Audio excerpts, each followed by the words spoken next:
Okay, good morning, everyone.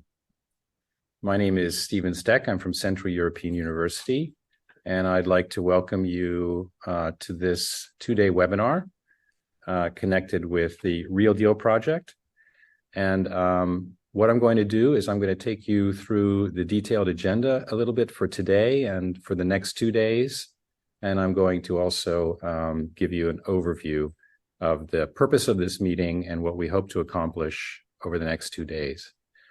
So some of you may have been attracted to this meeting because of the promise of learning about the Real Deal Project and also about opportunities for citizen engagement in the European Green Deal. We hope that we'll fulfill that promise, but to put this meeting also in a broader context, although we will have at first some very interesting presentations and a lively panel discussion on the cutting edge of research in the field of deliberative democracy and innovative tools and methods for participation, this is a working meeting. So all this is going to lead to tomorrow's morning session, where we hope to get down to the fundamental guidance, tools, and methods that will be incorporated into one of the main outcomes of the Real Deal Project, what we have called the Real Deal Protocol. But you can think of it as guidance and a toolkit. Not everybody might be inspired to contribute to tomorrow's session, but I hope that after today we can count on at least some of you to share your knowledge, insights, and your desire to help design state-of-the-art guidance and tools for effective deliberative democracy in the context of the European Green Deal. Before I go to the detailed agenda for today, the first session and the second session, I'd like to let everybody know this is going to be recorded. So if you're an attendee or a panelist, you will, by staying on this webinar, you will consent to being recorded. How it works, so we have a number of panelists and we have a number of attendees. If you're an attendee, please put your comments into the Q&A. We are monitoring the Q&A, and we will try to answer as many of the questions and allow as many of the comments as possible in the time that we have today. The same link that you have received is to be used for all 3 sessions. The first session is now until 12 o'clock. Then we have a session from 2 to 4 this afternoon, the second session. And the third session, which is the working meeting, will be tomorrow morning from 10 till 12.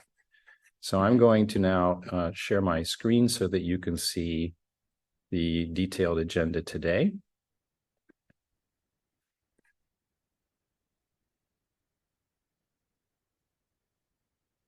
Okay, I hope this is the right screen. Yeah. Okay, so session 1, as I mentioned, 10 to 12 today, we'll have an introduction and an overview of the Real Deal Project.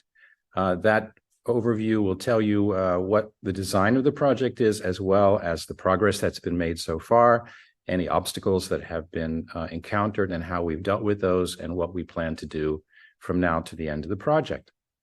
That's going to be done by Ingeborg Nistroy, who's with us today. Then we will have some outcomes that have come from the first stage of the project, the state-of-the-art of deliberative and participatory approaches to the European Green Deal.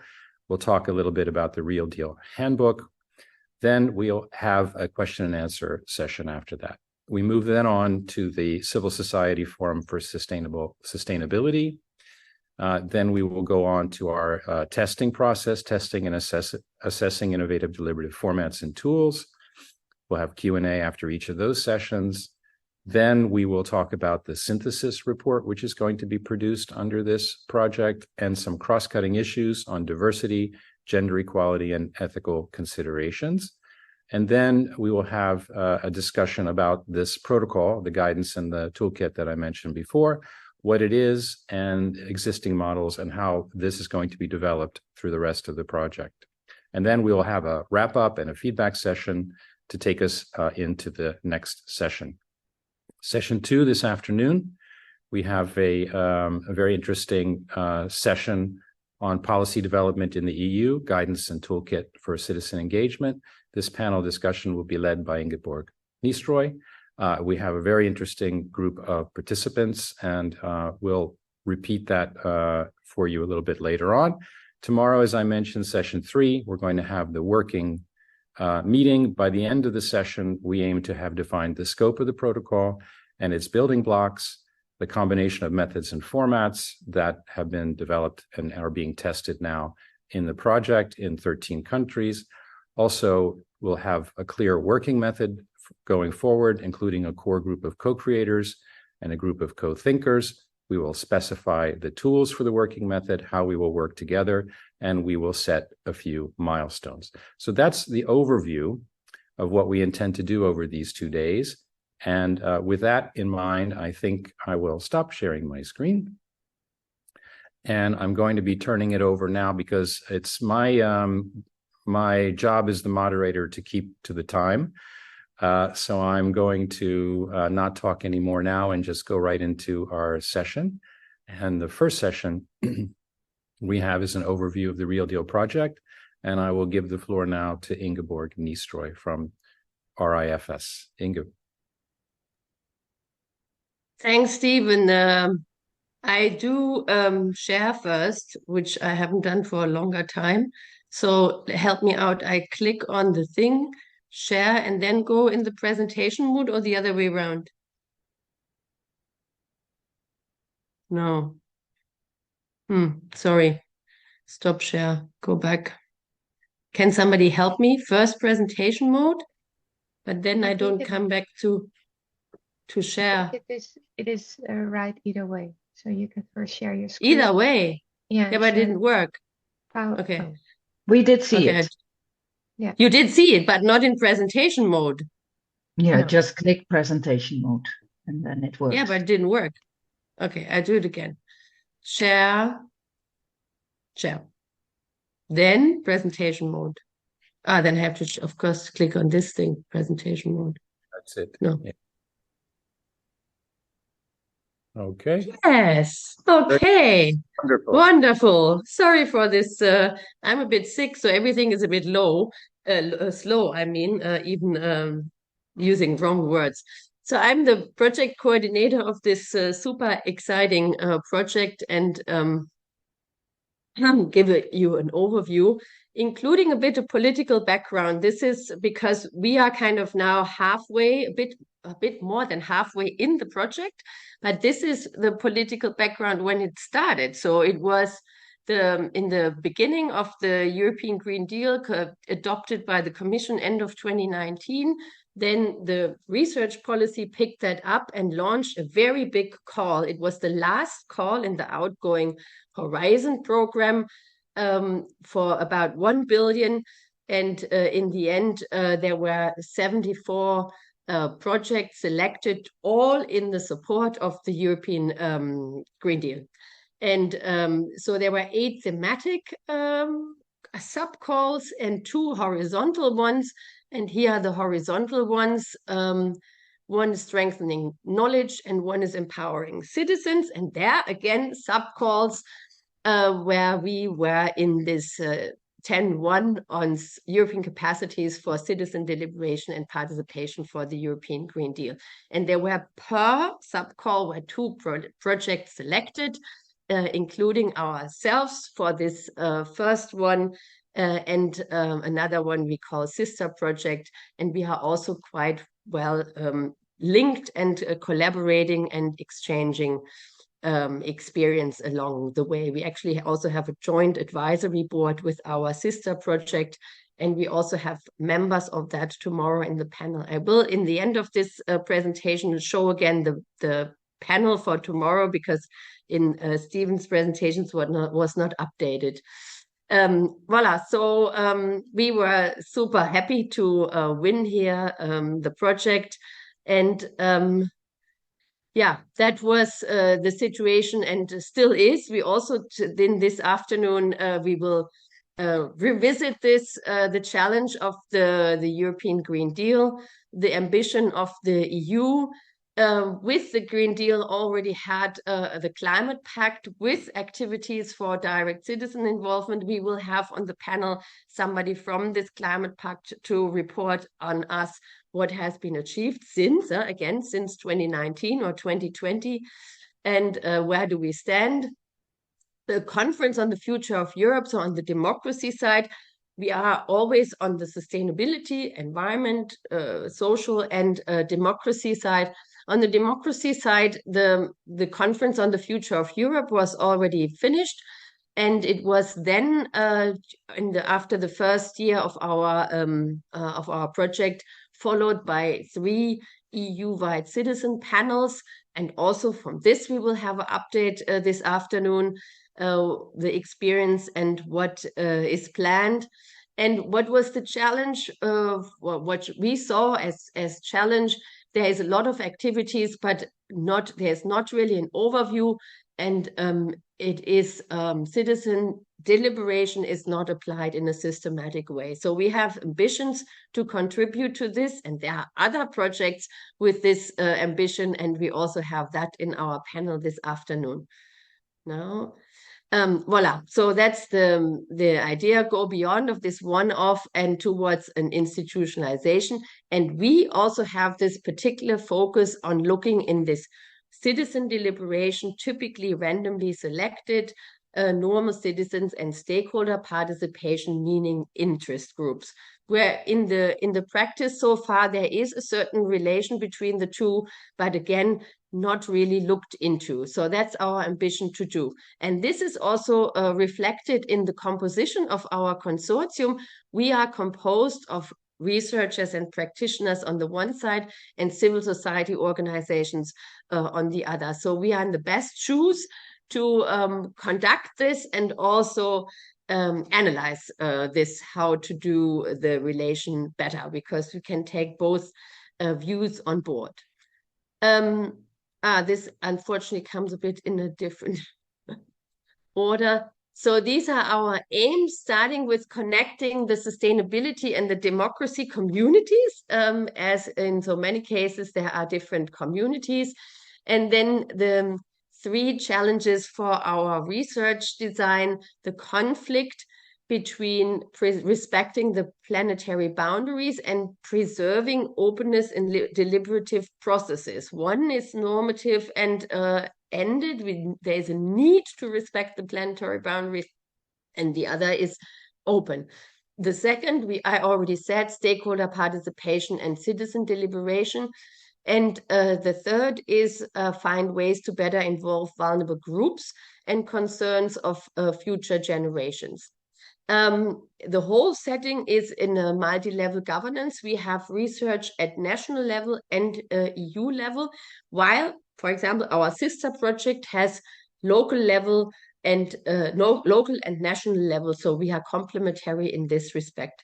And we have also a cross-cutting concern represented by one of our consortium members, the systematic consideration and catering for gender equality. We have a women's organization in the consortium. So this is then how the workflow is organized, and also the different foci of tasks. We started off with the work package 1. So you see this in the program that will come back now, will be presented one after the other. The work package 1 is this research focus and a reviewing of the state of the art of deliberative and participatory approaches. The work package 2 is more the civil society focus on mobilizing, where we created a civil society forum. And this actually, the graph is not quite right. This does not stop. So work package 1 stopped, but work package 2 continues across the whole period. But both indeed feed into what we are now really in the middle of, is this work package 3 with the testing. I always call it hot kitchen. We already have started with testing cases of different formats. So which formats, why, will be explained. And we are now, so we are some month into that, and we have a very exciting half year in front of us, where we really now go into combining different formats and having random selection and citizens at the table. And all this, as Stephen already said, leads to our end product. The final aim of this output of this project is this protocol guidance and toolkit, as Stephen said. And this is why we have this summit now. We call it pre-summit because we have another one, the real summit, after we finished with all these test cases, which will be in June next year. But now we are in the middle of this test cases, and we are starting to get our head around this protocol, scoping, framing. And this is why we have this pre-summit, want to get your input from interested parties, input from stakeholders, and input from everybody who's interested in us, and give us tips and experience and so on. So this is, I spoke to this at the graph. It's just a description of these work packages. I also already said where we stand. We are a bit after the half of the project in month 22 and have quite something in front of us. And this is our countries for the national level cases. Jochen will pick this up, also the graph. So you see the regional spread, member states, neighborhood countries, and we have these 2 special cases with the topic that is between the EU level and the national level. That's why we indicated a bit in a special way. And I think that's what I said. I wanted to show the lineup of the session this afternoon. Through these topics, Green Deal, democracy, and some people have already mentioned, Gaetan from the Secretariat of the Conference on the Future of Europe gives us a state of the art. Yves Mathieu with Mission Publique is confirmed and is a member of our advisory board and was heavily involved in this conference and also in the citizen panels afterwards. Ulrike Liebert is, I think, already with us, is also a member of our advisory board with the European University Institute, and currently setting up, is in the middle of having another initiative on institutionalizing deliberative democracy for the EU. It's called the Democratic Odyssey. She will take a talk, and we are seeking links with this initiative. And we also have Angela Pereira with the Joint Research Center. She will talk about will present their competence center on participatory and deliberative democracy, where we also want to link with, because we have this Citizen Deliberation Academy. So we want to have, after our project, we want our project not to be one-off and the project ends. We have 3 tracks beyond this project. Is one, the Civil Society Forum, which is very closely connected to the SDG Watch Europe for the Sustainable Development Goals, a civil society umbrella, so that we'll have a life after this. We have the Citizen Deliberation Academy, which looks into how to get the knowledge further linked into a place where further learning can take place. And that is both these initiatives and institutions. And we have Laurence Graff with the European Climate Pact, which I presented as one of an element of the European Climate Deal for participation. That was it. Thank you very much. Thank you, Inga. And indeed, I apologize that I had not refreshed my screen. So I can again repeat, this is the agenda for this afternoon, which is, let me just share this with you again. Yeah, so here it is. This is the detailed panel, which is coming up. You've just seen that as well. And then tomorrow we will have this session 3, scoping the structure and framework, with Esther Kopmann-Schopp as the moderator. Okay. Now we will move on to Pia Johanna Schweitzer. So Pia, can you take the floor and give us an idea of what we have achieved so far in our first work package?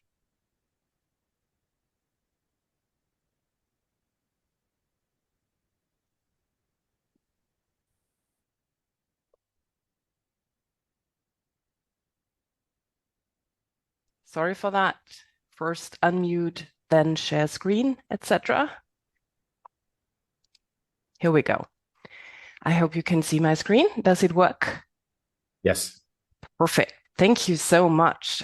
Thanks, Stephen. Thanks, Inge, for the introduction. So it's actually my great pleasure to present a finished work package to you. So I'm in the sort of super advantageous position that although we are only halfway through the project, this is a wrapped up work package.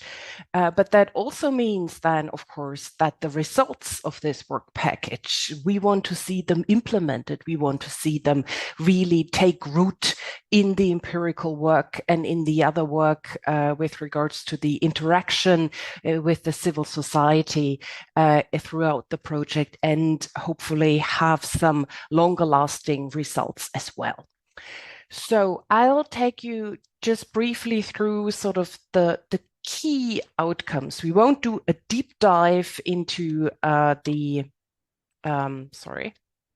we won't do a deep dive into the specific tasks, but rather focus on the main takeaways. So we, in our work package, which had the objective to scope the current status quo of citizen deliberation, stakeholder engagement in the European Union, both with regards to the academic literature, the academic corpus of what has been written on that premise, but also the empirical evidence, what works, what doesn't work, what works well in which specific context, and so on and so forth. So we had a task that focuses on criteria for what would it mean to what would meaningful citizen deliberation actually mean. So an ethical scoping exercise with regards to different schools of thought. Then we also did a literature review on and a conceptual assessment of different approaches based on their philosophical underpinnings, but also with regards to multi-level challenges, with regards to also other empirical challenges. And then the legal review of the institutional context. Stephen will speak to that in a couple of minutes.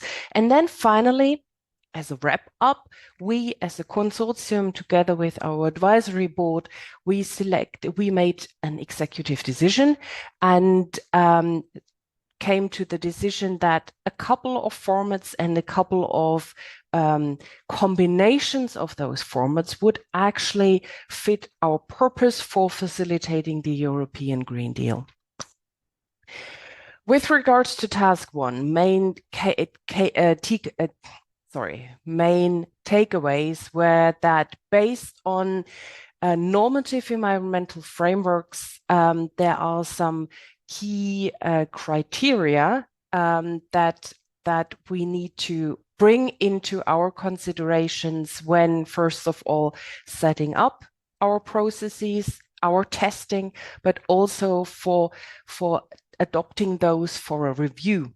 And in the end, of course, also for our protocol.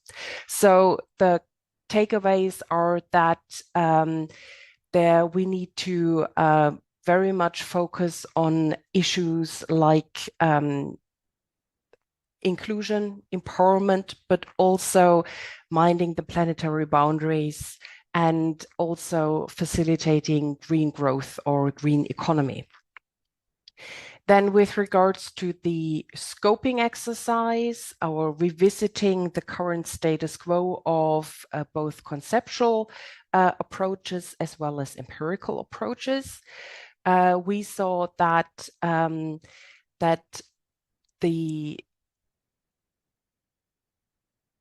it was important to both establish the traditions of what has been applied to where those conceptual approaches come from, but also look at the institutional context, the current practice of deliberative democracy in the EU. And then we did a deep dive into empirical lessons of deliberative and participatory practice in the context of specific policy fields that are especially relevant to the European Green Deal, such as mobility, such as the energy transition, such as also the agricultural transformation. And through all of these this review exercise, we especially watched out for gender aspects as a current sort of a cross a theme cutting across all of those applications. The main outcomes, and I'm happy to share sort of the more detailed reviews of this, but the main outcomes that I'd like to share with you today is that scientific evidence on ecological integrity, on planetary boundaries, and so on and so forth, needs to be integrated into deliberative processes. The crucial question is how to do that. And there are different aspects and approaches out there that we can take into account. But that is a main takeaway, that scientific evidence needs to be incorporated into the process so that an assessment of different policy options can take really the facts with regards to the planetary boundaries and the overarching aims of sustainability into account. Another big issue was whether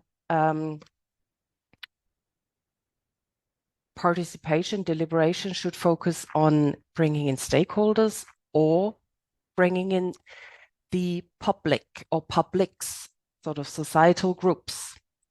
That in some of the philosophical schools of thought, that is seen as a dichotomy, sort of it's either or. We take a more nuanced approach that also goes with representativeness, accountability, and ownership that comes through an activation of civil society as a whole. Then also what we saw is that seeking consensus, as some of these approaches do, like the juries, for instance, or other approaches, is you know, of course you need to come to a conclusion in the end, and that's quite a given. But what must not be forgotten is that sometimes conflicts or different points of view have a root cause. For instance, systematic inequalities across a society, and addressing those root causes and bringing that into the deliberative exercise is considered important. Then also, these processes shouldn't be considered as a once-off thing, as Inge also pointed out, but rather as an exercise for activating agents of change across society. That would then also help us in tackling the very crucial question of how do we scale and work across governance levels. We target specifically the national and the EU level, sort of that border, but there are others, of course, as well, with regards to regional and even local levels. We said that all of that bearing in mind, there are a couple of formats and methods that we think offer an added value that would take care of most of these aspects. So citizen assemblies and citizen forums, these citizens-focused methods, they are a great tool for mobilizing the non-organized publics, different societal groups. But then also this issue of bringing the scientific expertise, that here the Delphi method is a good technique for activating stakeholders. Well, not activate, you usually don't need to specifically activate stakeholders, but bringing in stakeholders' points of view, those diverse points of view with regards to the organized public. Here, roundtables stand out as a good and widely practiced tool. Something that for us was also important is this negotiation, this bringing about compromise. And here town hall meetings with their different iterations and this aspect on, hey, let's really see where those different positions are rooted on is considered important. With focus groups here, the added value is that they can provide, if moderated well and set up well, that they can provide a safe space for disenfranchised social groups, marginalized groups. And they allow this deep dive into the root causes of some structural inequalities.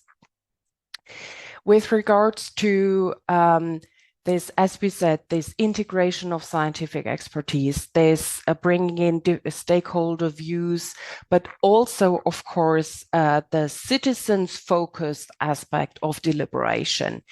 Here, an iterative approach seems to be well, the most challenging, but also the most rewarding approach. And this is what we encountered in the analytic deliberative discourse. Okay, now real quick, we did, of course, also do a review of the legal institutional context, and that then was published as a handbook. Stephen will speak to that in a second. But then, as I said, we, based on all of this, bringing all of this together, the normative criteria, as well as our scoping exercise, our literature review of the literally hundreds of formats and tools out there and the different schools of thought. We, as a consortium, think that there is a couple of formats stand out. So we said that for us in this project, we think that stakeholder-focused formats like roundtables should be connected with citizens-focused formats on citizen assemblies. Not necessarily everywhere for each and every exercise, but this is something, a mechanism that we want to test. Then also the random selection is a key asset with regards to the citizens-focused formats. Safe spaces are considered super important, especially when we want to activate, when we want to work with marginalized groups and actually sort of bring in marginalized groups for their specific points of view. Expert input on the planetary boundaries and the objectives of sustainability are considered super important, and how to bring that in. We actually do work with an expert Delphi in this, or several expert Delphis in this project as well, and sort of this kind of exploring the scientific basis for decision making as well. And this is actually a key premise of our project, that as difficult as it may seem, but this modular design, is considered super important. That takes into account also the different phases of decision making. Is it about informing the participants of a given process? So this bringing in the evidence, scoping the evidence. Is it about capacity building? Is it about discussing, sort of getting a feel of the lay of the land in the stakeholder landscape, for instance? Or is it about decision making? So these are sort of key premises that we think are super important for our project. And as I said, this is sort of this initial scoping, but now we are in the super exciting phase of actually testing those premises. Thank you very much. Thank you. Thank you, Pia. Thank you, Inga. We're a tiny bit behind. I'm just going to remind everyone about the Q&A. So please, if you're interested in asking any questions or making any comments, please use the Q&A. I'll try to get us a little bit back on track because my presentation is going to be rather short. First of all, let me share my screen. And this is the Real Deal handbook. This is what I would like to give you a little bit of a presentation about. I think I can share the screen where it is actually online, but maybe not. I'll just go ahead probably with the presentation itself. Okay. So let's see. Yeah. So you saw in the research design that was already presented by Inga, this is part of work package 1, state-of-the-art assessment of deliberative and participatory approaches relevant to the European Green Deal. The handbook is a review of the legal and institutional context of deliberation. It is actually, here is the website at the bottom of this slide here, realdeal.eu. That's where you can find it. It's already there. However, there is going to be a more user-friendly and easy-to-use version, which is going to be put up there by the end of the year, but we do have at least the main text of the handbook. So it is primarily about the legal obligations and also the institutional setup for implementing these legal obligations. We did it on the basis of country research in the 13 countries, which are covered by our project, which you saw in Inga's presentation. We also included, besides the analysis of the situation in the 13 countries and also the general legal obligations on the EU and national level, we also included a number of recommendations. We used the results that Pia has mentioned from work package 1, and we also included diversity, gender equality, transparency, and citizen empowerment issues in our analysis. We had to look at both the rights-based approaches, which are very much entrenched in European law and policy, and we also looked at various non-rights-based approaches to citizen engagement, including citizen assemblies and those other tools and methods that Pia has just described to you. So this was delivered in January 2023. The main part of the handbook, this is just to give you an idea of how big it is, 82 pages, and then these 13 country profiles altogether, 93 pages. And as I mentioned, we're going to be releasing the user-friendly version by the end of the year. The handbook, the part 1 analysis and recommendations, is produced online, but also in hard copy. And the 13 country profiles are going to be online only. We also are thinking about the possibility of updating the information from time to time during the course of the project. This jumped ahead. Yeah, so just I'm not going to spend much time on this, if maybe just to look at the headlines. So, first the research was presented with respect to what the existing legal obligations are in relation to the European Green Deal. The framework for environmental governance in Europe was elaborated, and that there is an existing framework which has been adopted on the European Union level. Also, we looked at specific mechanisms for citizen engagement in relation to the European Green Deal. This was the kind of main part, you might say, of the handbook. It included also practical step-by-step information as well. Now, this, you can see from this that the handbook also relates very closely to what we intend to produce through the guidance and toolkit under the protocol. So this was a kind of, let's say, snapshot at the beginning of the project, and then on the basis of the empirical work which is done during the course of the project, the protocol at the end will take the handbook into account, add to it all of our empirical results, and produce something like this protocol that we're talking about.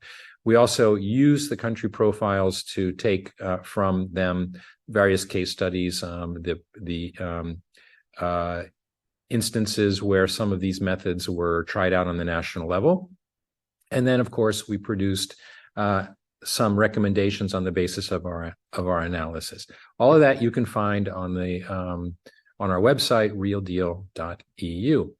I'm not going to go into this either to save time, but gives you an idea of the things that we looked at when we were developing the country profiles. So some things are, many sources are out there which we consulted and took them into account in developing the country profiles. Sometimes the quality differed from country to country. Also, the approaches differed from country to country. And yeah, during the course of development of the handbook, we had to cope with the fact that the participatory mechanisms are well researched and defined, whereas the consultative mechanisms are still experimental and not well grounded in law or institutions. We also had to take into account the regional country differences. And again, this was a very clear and interesting exercise, which then provides us with the grounding for producing the protocol guidance and toolkit. So thank you very much. I think that will be the end of my presentation on that. And now we are going to, let's just 1 second, get back into stop sharing.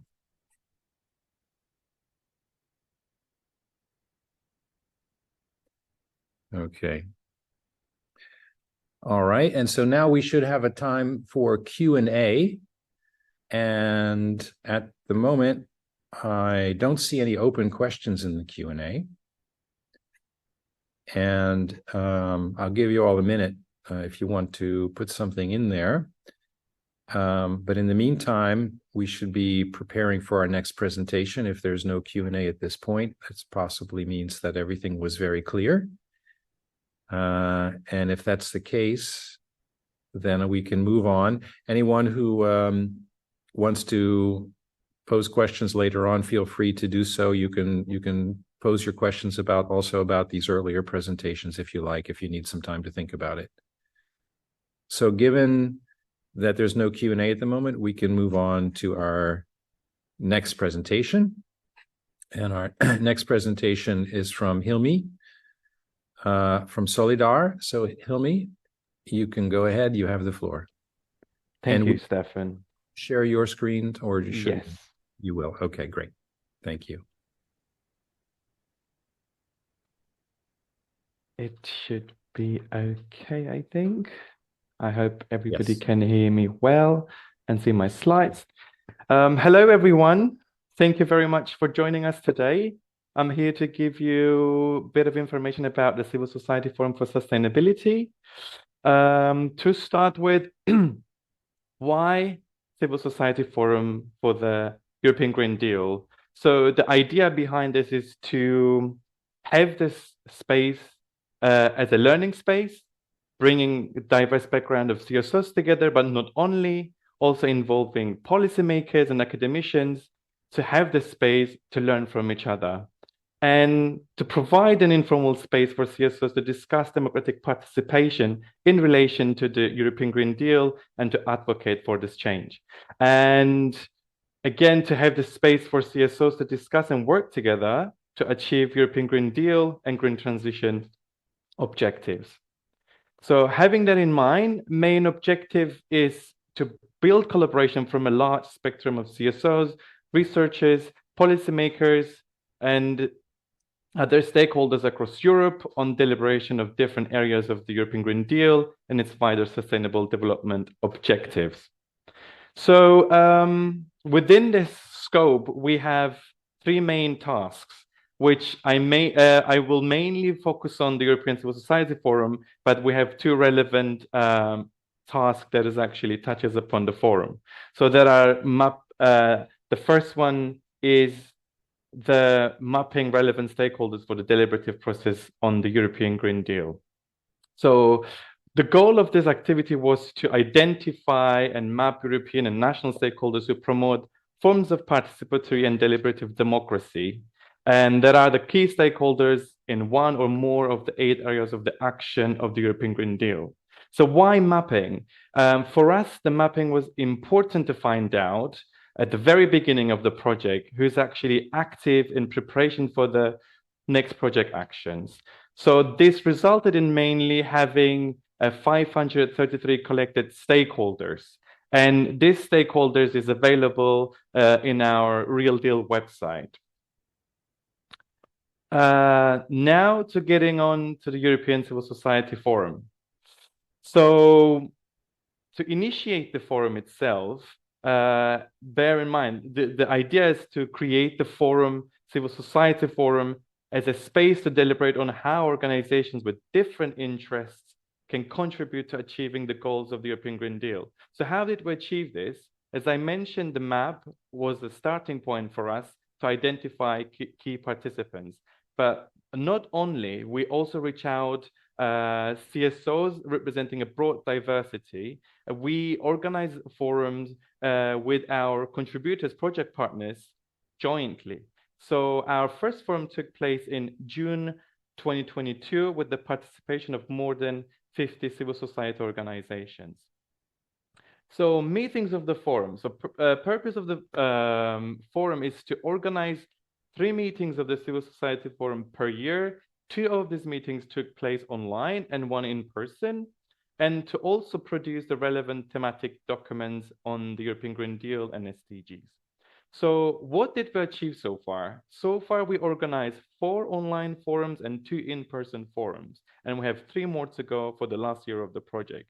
And with the forums, we reach out policymakers and CSOs representing a broad diversity. We closely work our project partners to ensure that we reach vulnerable groups, marginalized groups, that would actually bring those voices into our forums. And we constantly seek feedback for improvements from our participants. So this is just a very brief information. According to the feedback we received from the participants, it seems that the forum conveyed its content-wise, it matches participants' expectations. So far, our facilitators have been clear and helpful for smooth understanding of the thematics of the forum, and the speakers we invite was very well received by the participants. So getting into the forum itself, civil society forum itself, we started forum by focusing on the first forum on focusing on gap assessment of the European Green Deal. Why this was important to focus on the gap assessment of the European Green Deal is because we needed to look into the current European Green Deal to identify the gaps so we could actually look for the future. So how did we achieve this is that we gathered a forum and we focused on 6 different areas. And we identified the report identifies some of the challenges, such as there is a need to bringing the European Green Deal closer to the citizens.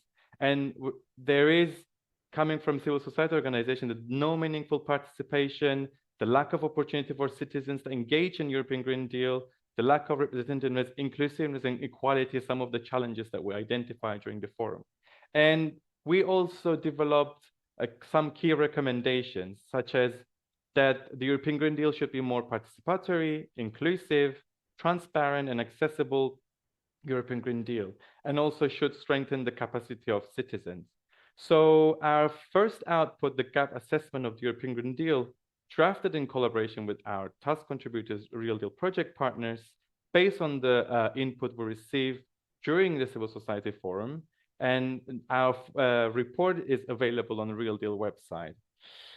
To give another example, we also looked into current notable participatory processes in the EU. These were Just Transition Platform, European Climate Pact, COFOA, Conference on the Future of Europe, and also citizen assemblies. Why did we look into this? Because, as I said, we need to bring the EGD, European Green Deal, closer to citizens. So we wanted to look into participatory processes to see how actually accessible for citizens to join these participatory processes. So we organized a forum around this subject, and we had 40 civil society representatives joining for our online forum that took place 2.5 days. So this, as a result of this forum, we had our first annual monitoring report on these participatory processes. And this report identifies some of the challenges, such as the lack of access to participatory processes, lack of inclusion, non-transparent processes, lack of capacity of the citizens and CSO's representation in these processes. And the report also includes some of key recommendations, which again, this first annual monitoring report is also available on our Real Deal website. One more example. So 2023 marks the half adoption of the SDGs. So it's an important year, and we wanted to organize a forum around SDGs implementation in Europe as an alternative spotlight report coming from bringing civil society organizations together to discuss on this issue. So our third online forum deliberated on the SDGs and the European voluntary review processes. So we structured the forum in 5 different breakout groups, and around 50 civil society representatives joined the breakout rooms over 2.5 days. So the results of these discussions are compiled into our second annual monitoring report on civil society report on SDG implementation. And this forum also involved distinguished speakers, youth representatives, and policymakers, where we bring the civil society organization and speakers to have in dialogue and discussion to discuss the SDG implementation in Europe.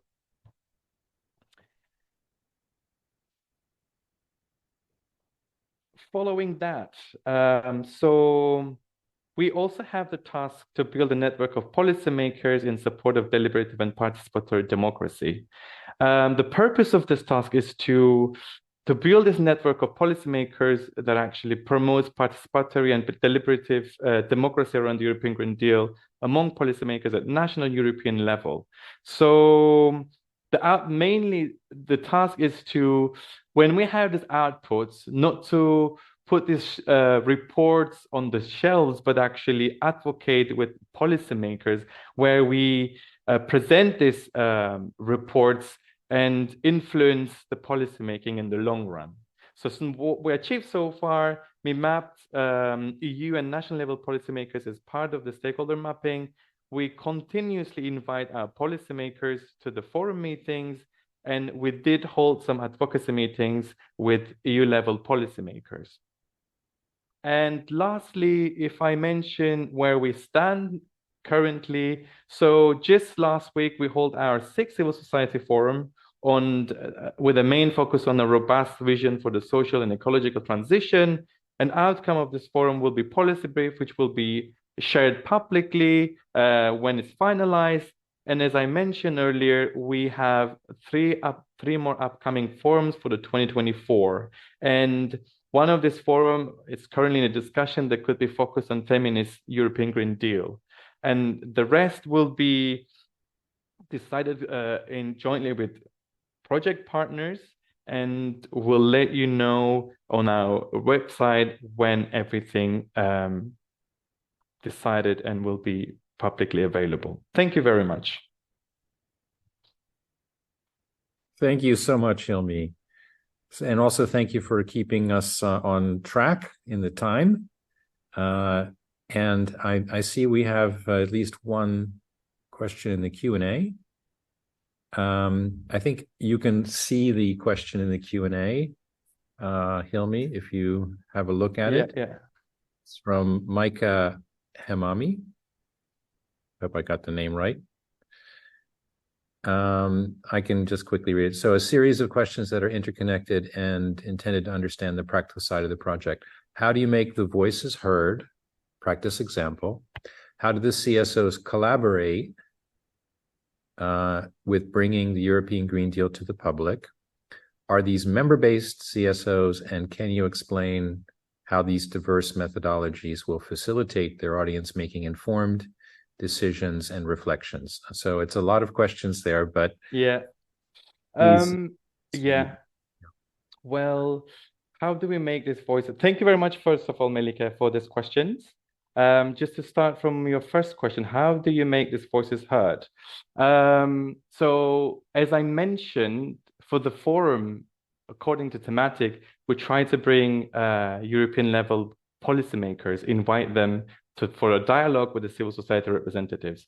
So these CSOs, as I mentioned, includes diverse backgrounds, and we also aim to bring those CSOs that actually work with marginalized groups, where when we bring them together, we organize panel sessions, workshops, where also policymakers involve. And this way, we're hoping that their voice is heard at the European level with policymakers. Regarding your second question, how do the CSOs collaborate with the bringing the European Green Deal to the public?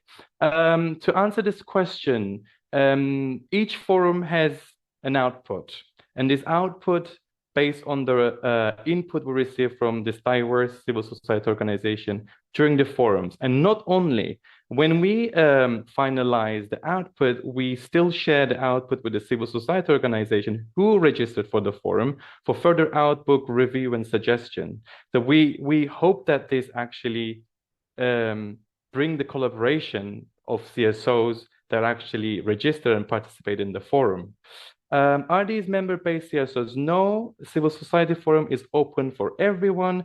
We try to promote the forum as much as we can through our website, organization, our individual organizations, social media platforms, constantly promoting on Twitter, LinkedIn, and our network-based organization.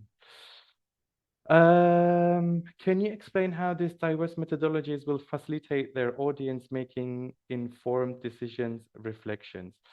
I'm not sure if I understood the question clearly, but if I try to explain this, what do you mean by their audience? I'm not quite sure, but and I don't want to give a wrong answer, but if you can also reach out the public.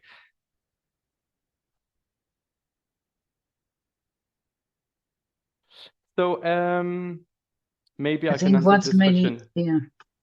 Sorry, Esther. No, maybe I can answer this question this way. So when I mentioned about holding meetings with policymakers at EU level to promote, to actually present our findings of the forum, this is where we actually want to reflect the voices that actually reflected in this report to the policymakers, just to tell them, okay, this is the demands of civil society. This is how civil society sees European Green Deal, to make it more transparent, to make it more accessible, to make it more inclusive and representative for everyone.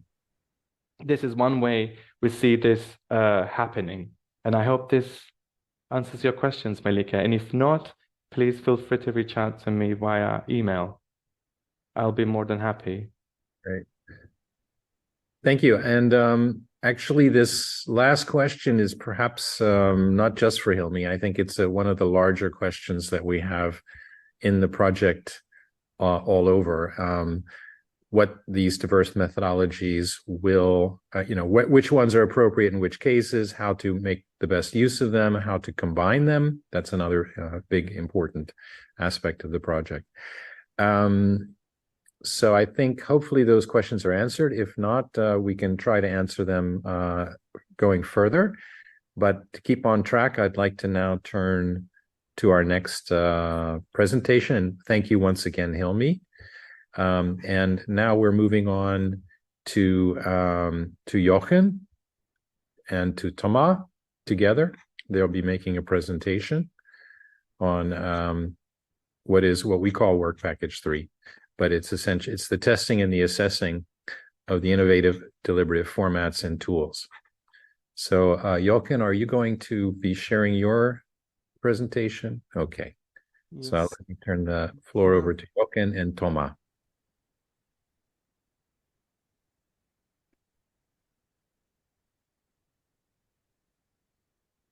Thanks, Stephen. So do you hear me, everybody, or? Yes, we do. Yeah. Great. Yeah, so I'm Jochen. I'm working at the Global Climate Forum, and yeah, as Stephen said, I'm gonna talk about this implementation, like how do we test our deliberative formats, which Pia was talking about. And yeah, so basically, like, this is the hot kitchen, which Inge was mentioning. Sorry, I have like something here. So yeah, so again, the formats we're testing are focus groups, to have these safe spaces we have the stakeholder roundtables, just to quickly like wrap up what Pia already said, to look at stakeholder interests, the group Delphis to incorporate expert knowledge, and we have the citizen assemblies for non-organized publics. And we are also, just generally interested in the combinations of different formats, which is right now coming up. So let me guide you through this. But first, we wanted to make sure that our approaches are kind of comparable across the countries which we are looking at, which we are implementing events at. So we wanted to have roughly discuss the same themes at every event, at the events, and we selected the following 3 themes: mobility, food and health, and economy and finance, especially green economy and green finance. And why did we choose those? So basically, you can read this in our first deliverable topic selection. And for example, food and health, we selected because health was high on among the concerns of people. Like this was back in 2022, and it's also really close to everyday life. And so we thought, okay, we can combine this with food, because food is also connected to this very, very deep connection to the Green Deal. Economy was also very, very high on the concerns of people, and also it's like maybe not discussed enough, like in a really deliberative way, and we wanted to explore this especially. And then we also have mobility, which is also close to people, and it is also like very environment focused. And meanwhile, we also wanted to pay special attention to how and whether the themes future of democracy and fairness are discussed at our events. Now, with this said, just a brief overview again of the governance levels we are focusing on. We have the national level, the EU level, and the European semester. And so I will start talking about the national level, which is a task which Global Climate Forum leads.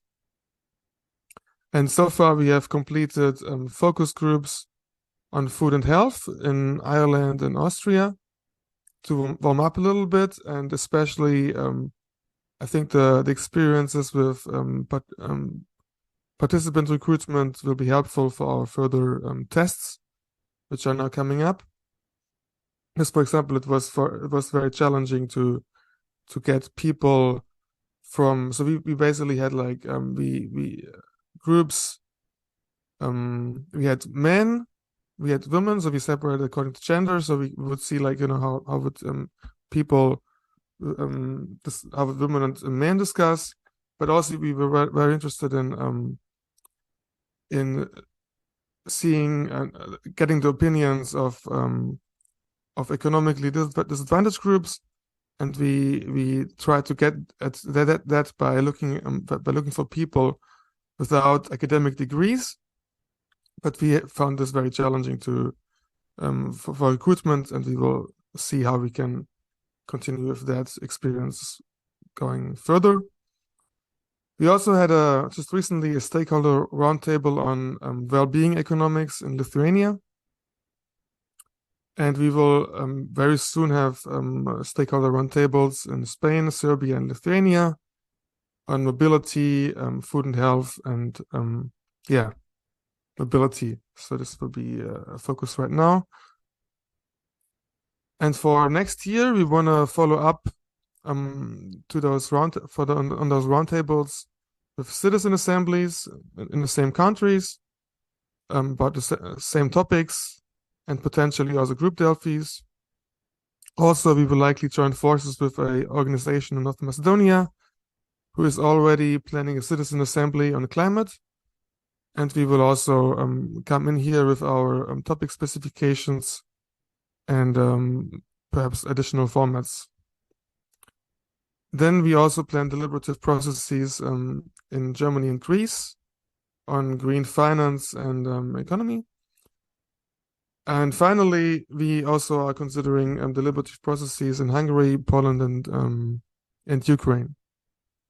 So of course, Hungary and Ukraine are a bit challenging right now, but especially Ukraine.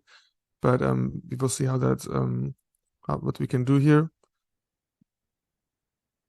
For these events in Greece and Germany, we are building an interactive model which will allow exploring different investment scenarios. For example, like participants will be able to choose whether they want to invest, in green technologies more, and also the associated CO2 emissions of those scenarios. And the model will in particular consider unemployment rate, inflation, and wages. So basically here we are really interested in what people kind of value. And it will be interesting to combine this also with citizen assembly format, which we're still like in the process of designing this whole process. But yeah, this will be interesting to see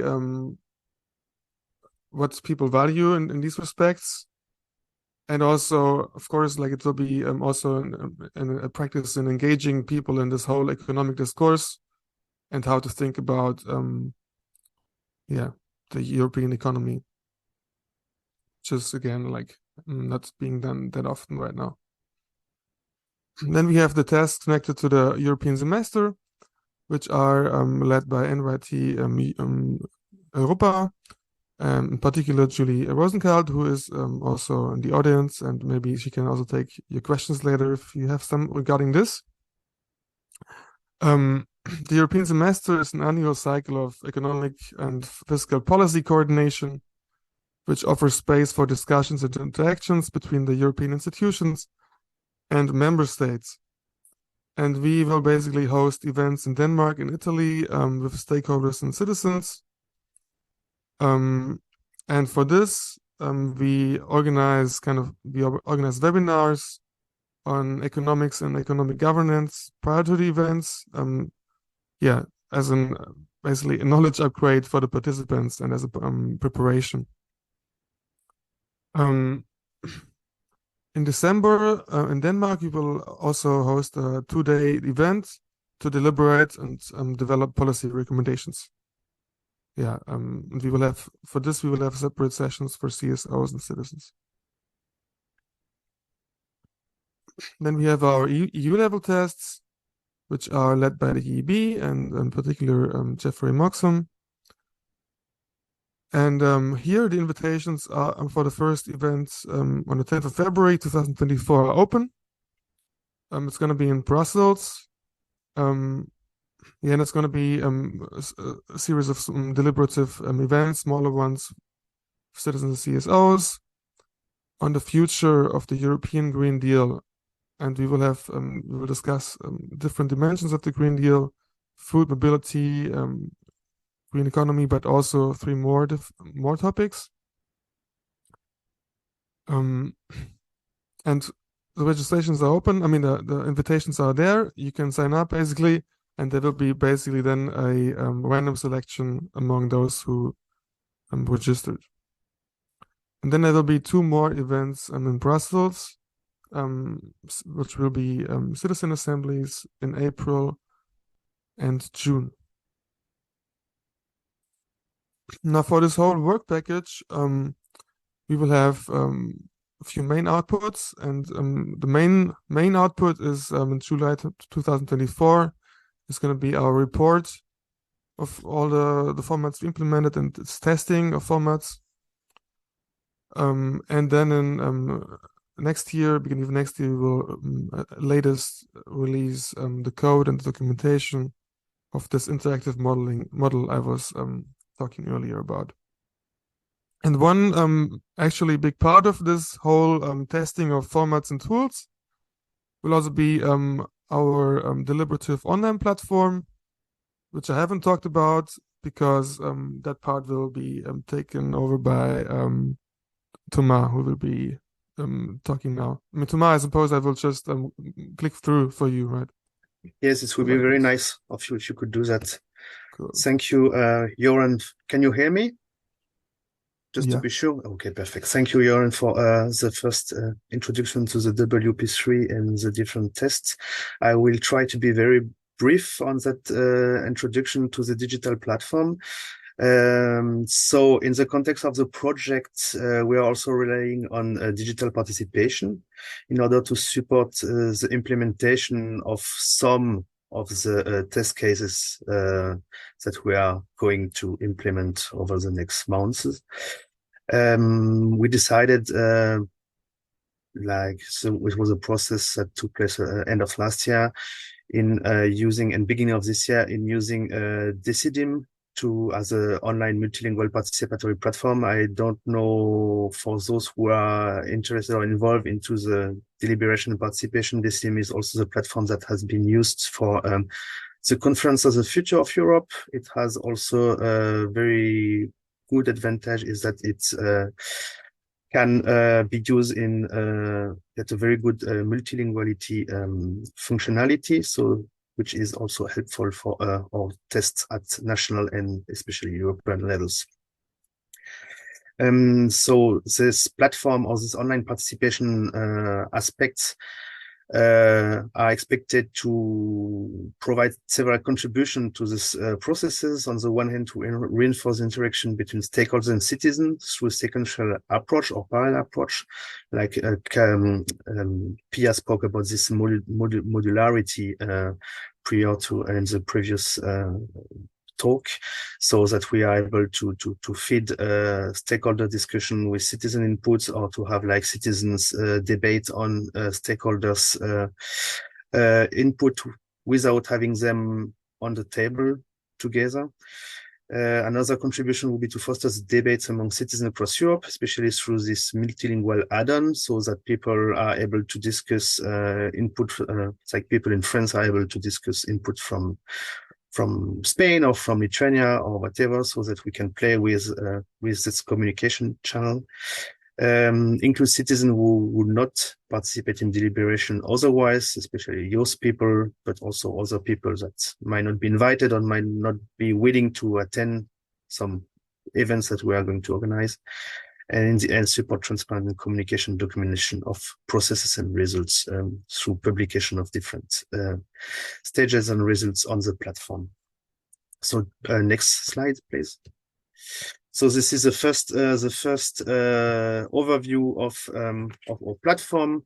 That is, we have a first version.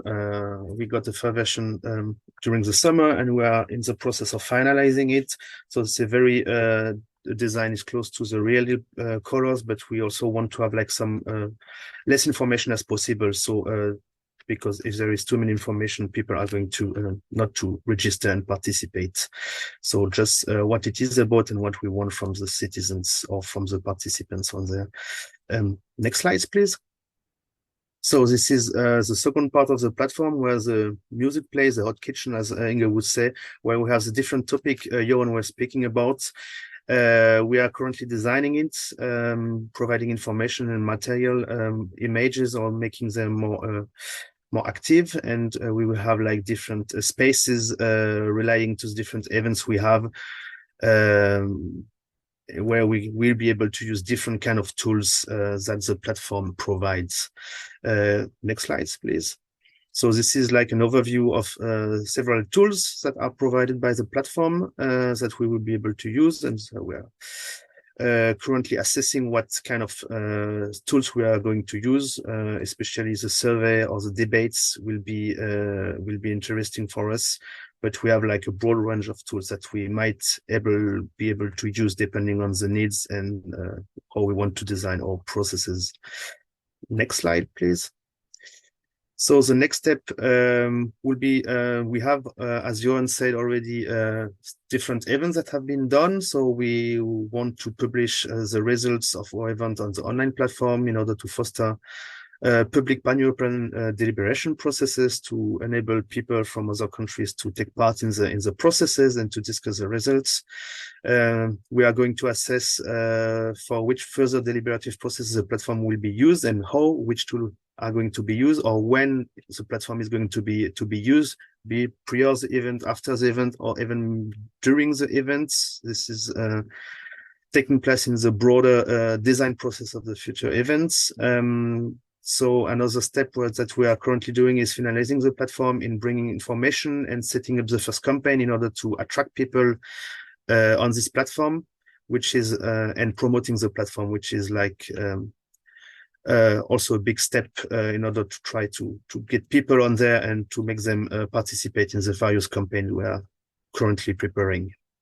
So I think I've been on time. Thank you for your attention, and I give back to Stefan. Thank you very much, Jochen and Thomas. And now again, it's time for Q&A. I wanted to remind people, if you are putting something in the Q&A, if you wouldn't mind also identifying if you're from an organization, please do so. And I'd also like to remind the panelists, you're also invited to participate in the Q&A, not just the attendees. So at the moment, I don't see anything in the Q&A, but I would actually want to ask a question because I think the question has come up a few times with regard to the rationale for the selection of the particular formats and how they would be tested. And I just would want to wonder if, and then we also have something in the Q&A, which Brooke is helping us with the Q&A, and I'd ask Brooke if perhaps Brooke can look through those questions and come up with some summary of that. But in the meantime, yeah, I would just wanted to ask if there's a place where it's accessible for people so that they can understand the rationale behind that process. Jochen or Thomas? I'm sorry. Like, what do you mean, place where it's accessible? Just, an explanation, a short few paragraphs or something like that, which would be, so that people could understand the rationale behind the selection of the specific formats and the combinations of them. I'm not sure, Pia, you have your hands raised, whether you have a... Yes, well,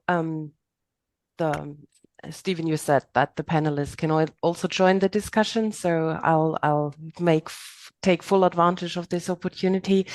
In the meantime, any of the others just think about these questions as well. So from our perspective, sort of as this segue into this discussion of what would make sense in which context and so on and so forth. So there is one underlying premise that we all need to bear in mind, I think. That is that a format like a citizens' assembly, with its focus on randomly selected citizens, and then there are, variations to that theme, of course, that comes with the premise that through random selection, you'd first of all get a cross-section of society. You get various perspectives that are relevant in society, and because we are all humans and we share through empathy, basically, also we can take on various points of view, and then there will be through adequate facilitation and moderation an exchange of thought, an exchange of arguments. And through this deliberation, there will be we will arrive at a shared understanding of what the problem is and what potential routes for settling this problem could be, the solution. So this very much hinges on learning. taking into account scientific evidence and learning, and then rational argumentation, whatever rational might mean. So we also deliberated that in our project, this premise of rationality. As I said, this comes with a whole baggage of underlying premises, this idea. And for us, what would be important to meet the challenges of facilitating the European Green Deal is, first of all, a critical reflection of those underlying premises, what those formats already bring to the table, and how that can be used adequately in specific contexts. And for that, sort of a close look into the detail and the context, the institutional context, the legal context, but also the political context, the let's say the societal discourse in a given country is extremely important, that we find a good match. Okay, and now I'm handing over to all our other panelists. Yeah, no, I mean, I want to say that is rational also. I mean, we are still in a way rationalizing, like, you know, what we wanna, which format exactly for which country, and where we do what. But then we will, of course, like, you know, put this down in our deliverable, right, in our report, then on our testing, and then you will be able to access it there. But meanwhile, I mean, it's not public yet. This rationale why we chose, like, now Austria for the focus groups. Okay, thank you. I wanted to get back to our Q&A. We have some very interesting questions in the Q&A. I think it's important for us to remind ourselves that this is the beginning of the process of the work on the protocol guidance and toolkit, and this is leading up to the Real Deal Summit, which will take place in June of next year. So any questions which we're not able to answer today, we will preserve, and we will also make sure that we take those into account going forward. And if we can answer them before the summit, we will, but at least at the time of the summit, all of these questions ought to be able to be answered.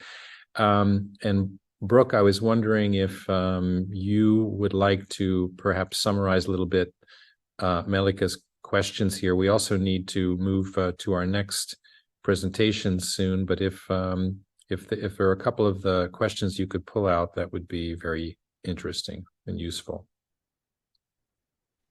Yeah, I think these are a lot of good, very specific questions. So I think maybe to start with, just whether CSOs utilize the outlined formats and provide feedback, and then also whether in using these formats, CSOs require to build on their capacity.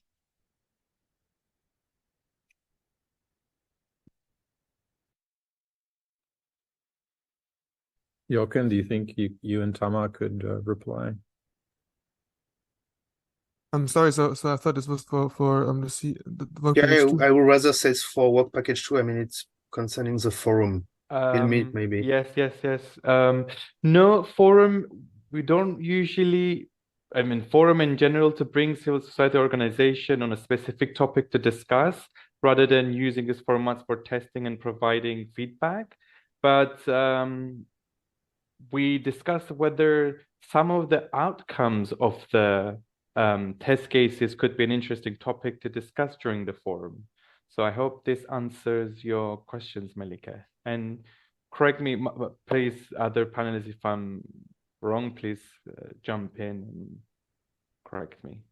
Some of the questions, though, I think are maybe more towards Jochen, but I don't know if you have answers to these yet. For example, what cultural differences did you observe in the implementation of different formats, and differences in the efficiency of the tools? Those are things which are kind of maybe premature for the outcomes yet. I can just say two very, like, maybe a bit laconic even things. So we tested, like, focus groups in person and via Zoom. And actually, we found that the Zoom focus groups are also quite viable. So this is something which is, I think, certainly useful in a way to know that you can also conduct focus groups online. And the other thing is, I mean, we found that like between the focus groups in Ireland and Austria, that Ireland people just talk a lot more. But that was, but otherwise we're still analyzing things a little bit, but they were quite similar. In Austria, for example, you had people more which were more interested in gene technology. Like that was one thing. But yeah, still analyzing. Okay, thank you.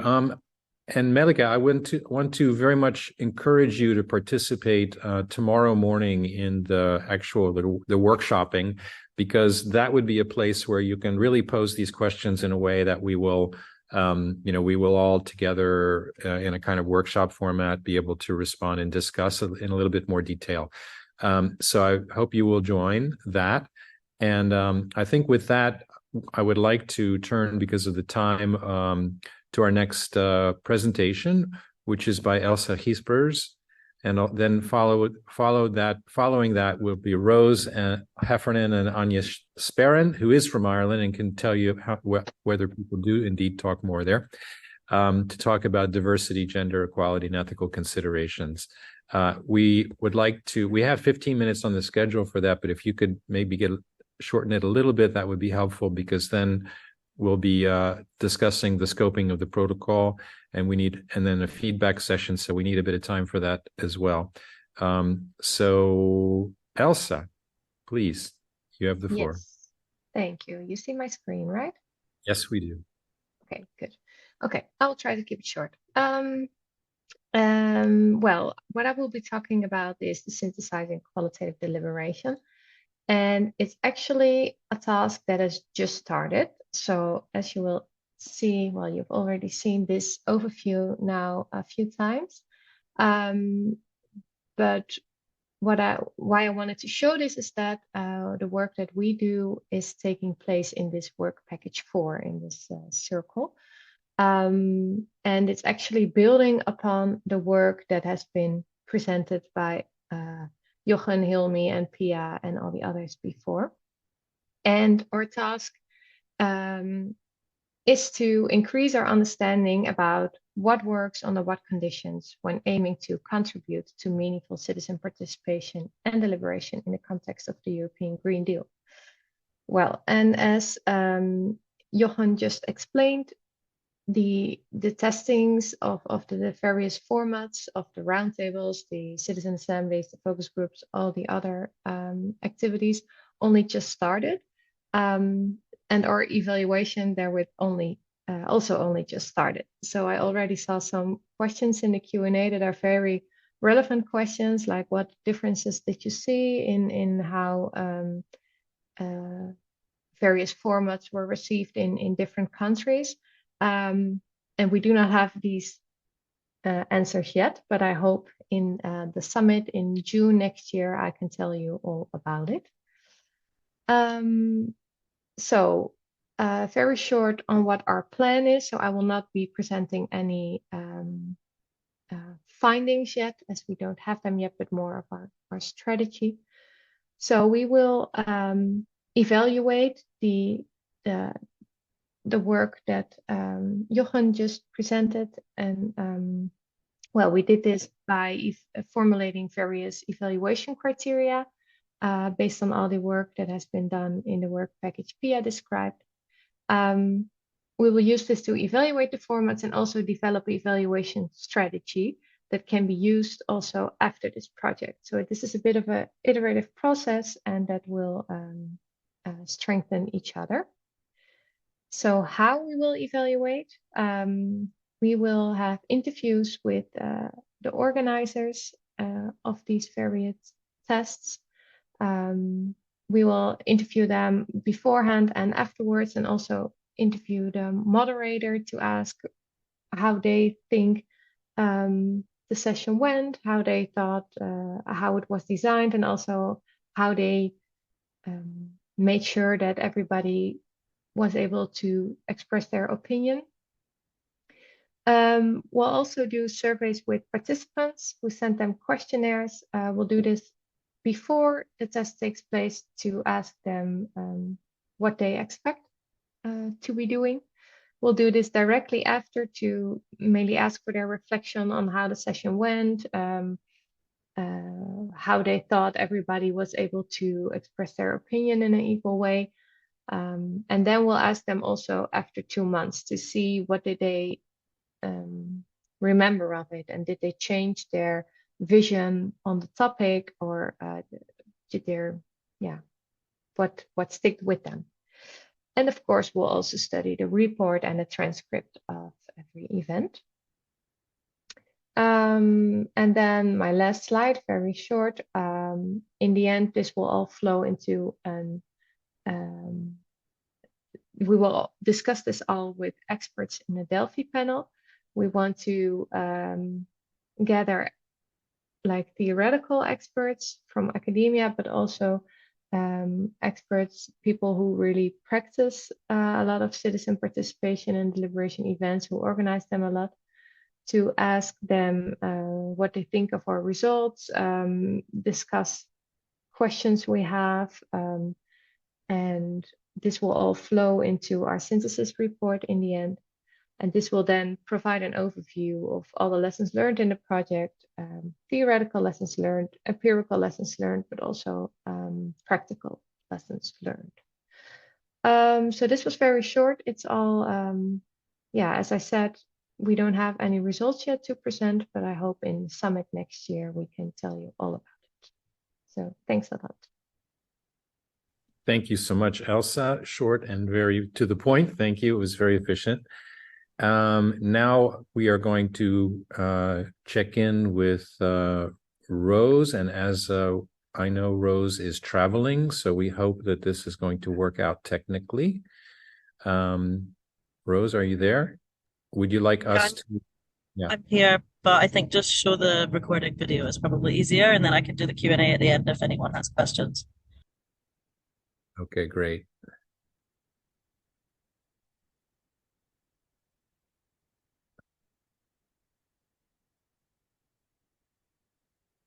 Okay, it's muted though. To start it again.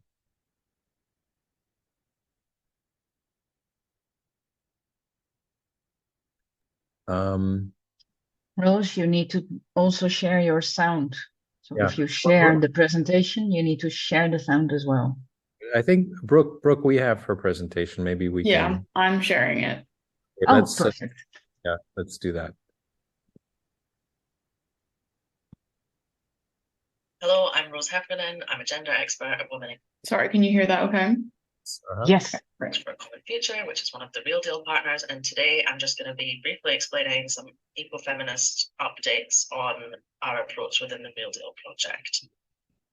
So ecofeminism is the approach that we use at Women Engaged for a Common Future, and it argues that the climate crisis and oppression of marginalized groups are intertwined and we can't solve either of them independent of each other. So this emphasizes structural barriers, and it's important to note that we're reclaiming this idea of ecofeminism. So there's some traditional aspects that take women and nature as an object of analysis, but we really see this as more of an analytical tool which you can interpret the world and its structures of inequality, and we've been using this throughout our work on the Real Deal. So I'm not going to name every single one here because there's a lot of isms, but some of the structural barriers that we've looked at are patriarchy, extractivism, our economic system, so neoliberalism as well as colonialism. And all of these are super important, not only because they contribute to the climate crisis in a variety of ways, but also because they hinder people's participation and deliberation, which is obviously one of the main things that we're trying to overcome within the Real Deal project itself. So I didn't have a lot of time today to go into ecofeminism, unfortunately, but I'm going to put a link in the chat to this publication. WECF worked on this alongside the European Environmental Bureau and a host of authors from different organizations. And it's a very in-depth, concrete ecofeminist analysis of lots of different aspects of the European Green Deal. So I would really recommend that you check that out so you can get a further idea of our approach. So now I'm just going to give a brief update on the different working packages and how this ecofeminist approach has been working within each of them. So Working package 1 is the state-of-the-art assessment. So me, alongside my colleague Elsa from Wageningen Research Institute, we wrote the section on ecofeminism as a theory within the literature review and came up with some recommendations based on this. So these include looking at groups most effective, bringing about systemic change, critiquing objective scientific knowledge, and looking at new knowledge and forms of participation. Additionally, in our output on techniques and processes, we looked at gender as a structuring force, and we looked at individual, community, and structural level aspects of this. So at the individual level, we looked at resource access, economic situation, as well as combating stereotypes. At the community level, this idea that just because you have a diverse group of participants doesn't necessarily mean that your voice is going to be heard, and how you overcome this in participatory scenarios. And then at the structural level, looking at the capitalist system and how women's diverse relationships with care work and reproductive work and paid labor can impact their participation.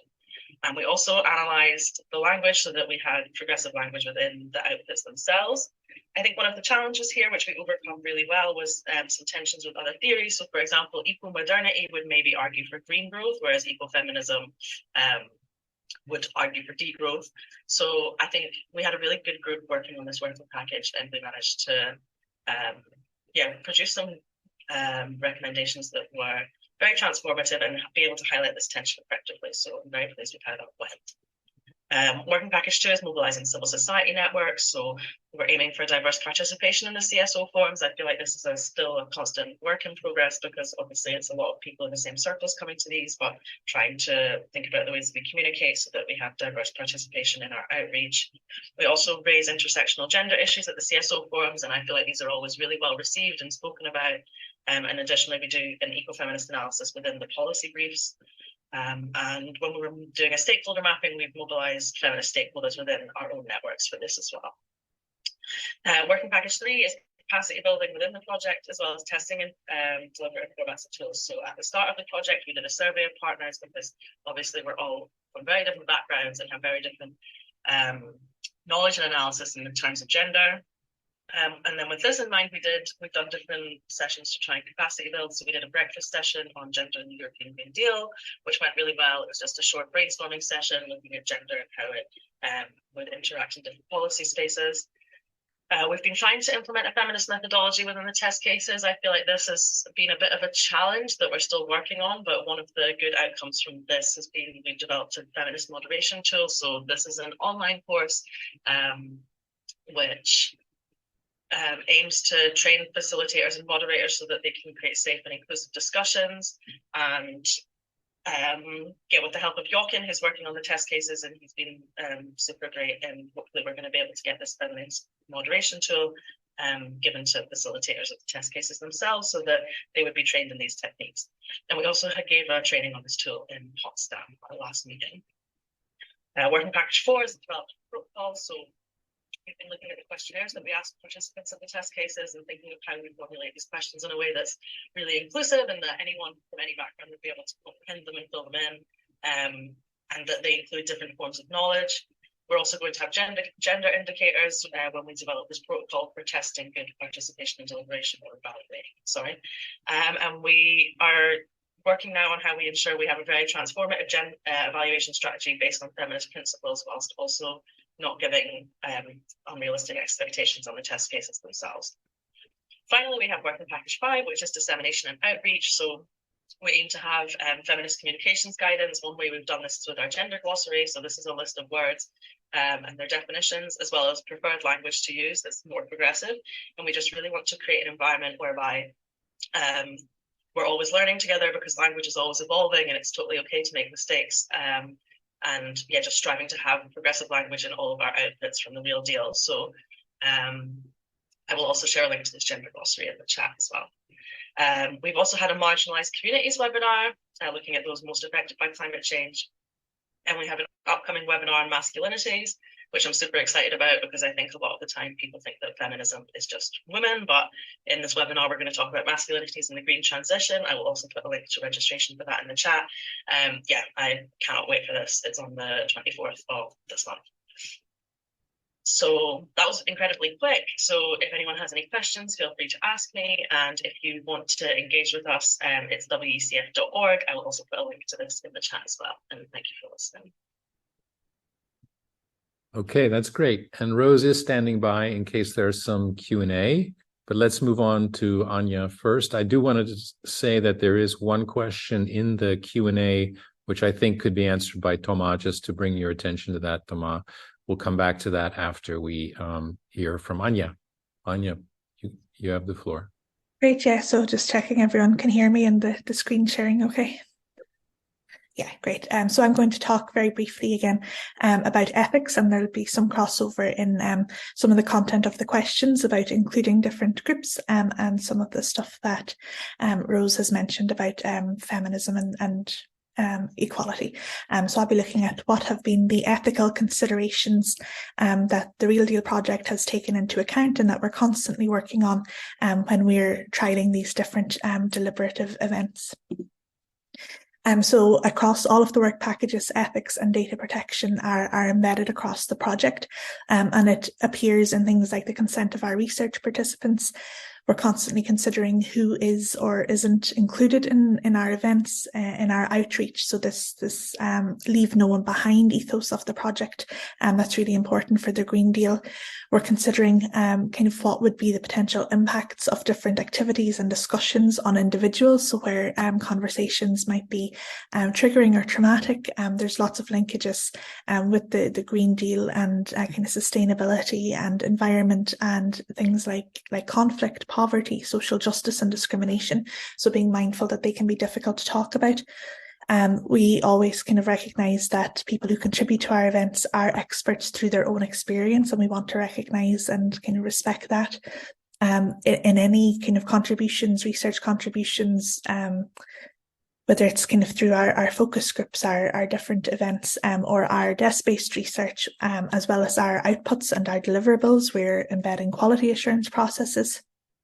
And we want to ensure that there's fairness in the work that we perform internally for ourselves within the Real Deal project, and any work that we ask of external partners as well. So like I said, it's kind of ethics and GDPR is across all of our deliverables, all of our work packages. We have received ethical approval from KU Leuven, who are based in Belgium. We have an ethics advisory board established. And then sort of good research practices in terms of sources, citations, and how we represent findings. There's a lot of kind of ethics and GDPR goes into the network building and testing participatory processes. So when people do provide personal data, and I know there is a question there about kind of looking at the profiles of participants, that obviously under GDPR comes under personal data. So we have to be very careful about how we ask for it, how we store it, and make sure we're adhering to those principles. And we don't have anybody directly involved who's under 18. We do hope to kind of reach in our processes people who are representing the concerns and the issues for young people. But also when you're thinking about ethics, there's this term of vulnerability, and under this is included refugees, migrants and disabled people who can also be considered vulnerable. So in all of our approaches, we want to ensure their voices and their concerns are heard under our leave no one behind approach, but also being mindful around the ethical procedures that are needed in order to kind of to gain information or research from them. And then just a brief, you're probably familiar through your own works with GDPR, but it offers the highest standards of data protection, and we adhere to that across all of our activities. We're mindful that we're not asking for information that is excessive. Everybody on board, everyone within the project knows kind of who is in charge of storing and requesting what information, that there's a valid reason for it. We minimize the data that we request, that everyone's familiar. Each organization has policies and procedures around storage, who has access, and what accountability measures are in place for dealing with sensitive data. And that relates to us as consortium partners, as well as external partners to the project. And we also kind of, we document this through our procedures around ethics, and these have been deliverables that we've already submitted and have been approved by the Commission. So things like consent, information and consent forms have been approved, our data protection policies, and how we're going to collect demographics data, because that very much comes under GDPR. So they're all hopefully issues that you'll find interesting and that will inform approaches to deliberative democracy in your own work and when we're devising these protocols. So thank you very much. Wonderful. So we are now getting close to our final session. I did want to give a chance to try to get an answer for the question from Sadia Mir. And I don't know if Tama would be the right person to answer this, but the question was really about the measurement tools used for assessment. And the example given was the food energy research and the key policies in that area that Tama mentioned. So the question is, could we specify how the topics are followed up in terms of research, specifically the measurement tools used for assessment? Would anyone like to answer that? I mean, Inge and I already answered in the chat. I'm not sure, Inge, what you wanted to add, maybe. Yeah, so Jochen and both Inge already replied to the question online, but we can ask Sadia whether it answered the question. Or Okay. Sadia, if you are still there, feel free to let us know. Okay, I'm sorry, I didn't Yeah. see that. Yeah, I think it was not really clear which measuring what was meant here. So we both tried to say something about it. But I mean, if she is only listening and cannot react like now, it's really that we are assessing the processes, the quality of the processes and what works where, why, and for what. And we are not assessing policy outcomes, or we are not assessing impacts of a citizen deliberation on policy making. That is in overall processes typically, yes, looked at, and then an evaluation of a process. But that's for us, we are not originally linked to a policy process, to a concrete policy process. So that's not our focus. Okay, thank you. Pia, you had your hand up? Or well, yes, so very much along the lines of what Inge just said. The literature on impact measurement also tells us that there are a number of key dimensions that are useful to watch out for. One is, of course, the process, as Inge just said, the process of the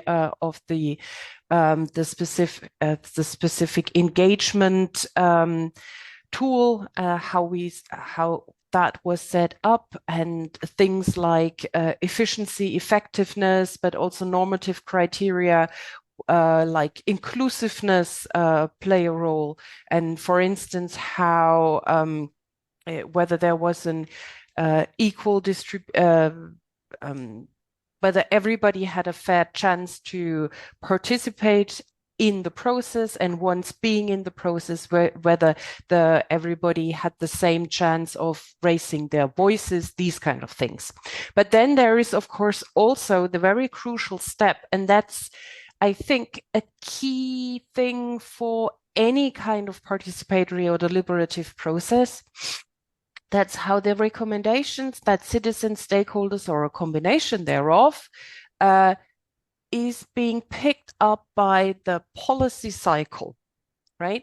What's the effectiveness sort of that of these recommendations? And here we see in a great many of the large scale citizens assemblies on climate, for instance, that they come up with a bunch of very well thought of, very well reflected recommendations, and then the process for bridging this gap between the deliberative process and sort of the implementation. If 3 of those policy recommendations actually are picked up and will be really rooted in jurisdiction, then that is already a great success. So this is one of the the key sort of breaks or stoppers in the decision-making process. And this is why, in our point of view, it is absolutely important to be transparent about the mandate of the process. Okay. Thank you. I think we need to close that discussion. I'm going to now turn to Ortwin Wren, who has joined us. Ortwin is from Research Institute for Sustainability in Potsdam. And just before doing that, I'm just sharing this one slide just to give you again the overview of what it is that we are doing here. And if Ortwin, just 1 second, Ortwin, let me try to. Oh, I'm sorry. That's okay. I just want to quickly put this one slide up. And this one here. And then I'll turn it right over to you. So again, this is just the overview that we have these two tasks that we're working on. The one is the summit. We are now in the pre-summit, and the summit, the big summit, the summit itself will be in June. And the summit is related to the development of the protocol guidance and toolkit, which Ortwin is now going to talk about. And now I'm going to give Ortwin the chance to share his screen, but just to remind everybody that we have a session also at 2:00 this afternoon. Any questions that you didn't have answered in the Q&A or the chat, please keep them, because in the afternoon maybe they will be answered. I hope that you will all join us for that. And now, without further ado, Ortwin. Yeah, well, thank you. Thank you very much, Stephen. I hope I can be heard by anyone. Yeah, that's okay. Okay, that's great. So what I would like to focus on is a little bit going back towards, what is the main purpose of this whole Real Deal project? So what do we want to address? What are the main research questions, and how are we doing this? This is a kind of a little bit of a summary of where we are. And these questions will also inform us, or the answers to these questions, of how to write the final protocol. And the word protocol, of course, has different meanings. What we really believe is that we need some kind of an orientation for policymakers and how to involve different stakeholders, the public, but also marginalized groups, as we've heard before, in order to design better green policies for Europe. So that's the overall purpose. And we have a couple of research questions that will help us to address this overall objective. The first research question is really, how can we overcome and resolve the potential conflict between the kind of planetary boundaries that we all know of, in terms of biodiversity, in terms of climate change, in terms of emissions, in terms of land use, for reaching a sustainable future, and at the same time preserve the openness and democratic sovereignty in our governance institution and processes. I think that's a very crucial question. On one hand, we know that we need to make major efforts towards the transformation. At the same time, we cannot just rule or regulate that transformation to say that has to happen over the preferences, the values, and the interest of people. So in that sense, we need to combine democratic processes and the kind of transformation needs. And what is the potential solution? We have been resolving towards an analytic deliberative discourse that was first advocated by the US Academies 1996, and then it was again, reissued in 2007. And it says what we need is a discourse which is analytic on one hand side. So we need input by scientists about ecological boundaries and what kind of impacts do we expect when we follow or pursue policy package 1 over policy package B or 2 or 3 or whatever. Because we have policy options and we need to find out what are the likely impacts of each policy option. That should enlightening a deliberative body of decision makers. And that could be legal decision makers like a parliament, but we also were looking into participatory bodies that help, in a sense, to make this deliberation fairer, more comprehensive, more also towards the interests of vulnerable populations. and to say, how can we develop this kind of interaction? And that will be called an analytic deliberative discourse, is an interaction between the analytic part on one hand side. What do we know about the kind of transformation needs? And at the same time, how can we make sure that we are open, that we're, taking ownership over this kind of transformation by the various stakeholders and the population at large. Now, how do we operationalize this in real deal? We will do things like a combination of Delphi workshops with experts and knowledgeable stakeholders, and they feed in their input into a deliberative body, and that could be either a round table with stakeholders, or that's what we are focusing on citizen assemblies. And so both is possible. So we can do the Delphi before the stakeholder round tables or before the citizen assemblies. And basically what we try to test there is it possible to bridge that kind of gap, to bridge that potential contradiction or conflicting situation between a preset transformation objectives that we need to accomplish and the openness of participatory processes. That's how we will do it, to see if that interaction works well.